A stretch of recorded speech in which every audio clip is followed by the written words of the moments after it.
Hi, MK Mueller again, the author of 8 to Great, and today's another segment of our How to Feel Good and Stay Positive No Matter What.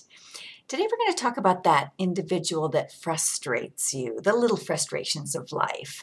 It could be a coworker that grates on you, from day to day, or it could be that stranger that passes through your life because they honked at you unnecessarily or almost cut you off on the highway. So those kinds of frustrations can really be incredible teachers for us. So I'd like to share a story that happened with me a while ago. The concept we're going to be teaching today is, what is it about you that reminds me of what frustrates me about me? Let me say that again. What is it about you that reminds me of what frustrates me about me? So a while back, I was listening to a speaker, and he began with the statement, "All right, no questions or comments during my talk. I'll take questions in the end, but I don't want you to throw me off." Well, got to tell you, it kind of threw me off right there because I like to engage with my audiences. And as an audience member, I like to engage. So I started to get a little triggered. But by the end of an hour and a half, I was majorly triggered. And how we know when we're triggered is we're uncomfortable. So after the talk, I went for a little walk and I said, okay, what is it about him that reminds me of what frustrates me about me?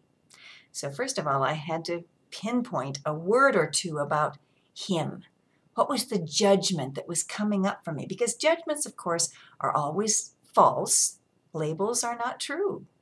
But they're our perception, and it has everything to do with us and almost nothing to do with them. So my perception, the first word that came to me was boring. He didn't connect with his audience. He was boring. Then I was able to turn it around and say, okay, what is it about him, boring, that frustrates me about me? And I went, oh my gosh. Of course, I hate to be boring. It's something I would rather die than be, right? I mean, as a public speaker, certainly, but even at a dinner party, I'll just really do my best not to be boring. So what was the cure for this little discomfort? And of course, it's unconditional love. That's always the cure. So the cure was for me to say, Mary Kay, sometimes you're boring.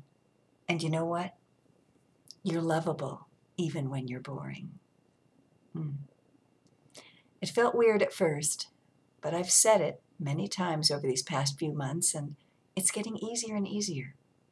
MK, even when you're boring, and sometimes you are, you're still very lovable. Of course, how did that shift my relationship with him or my memory of his presentation? Nothing but gratitude. Gratitude for him being such a perfect teacher for something I obviously needed to learn so that I could get back to unconditional love of myself. And then unconditional love for the world. It's pretty easy. So, OMG, oh my gratitude. I'm so grateful for him and for all our teachers. Until next time, this is MK Mueller with 8 to Great.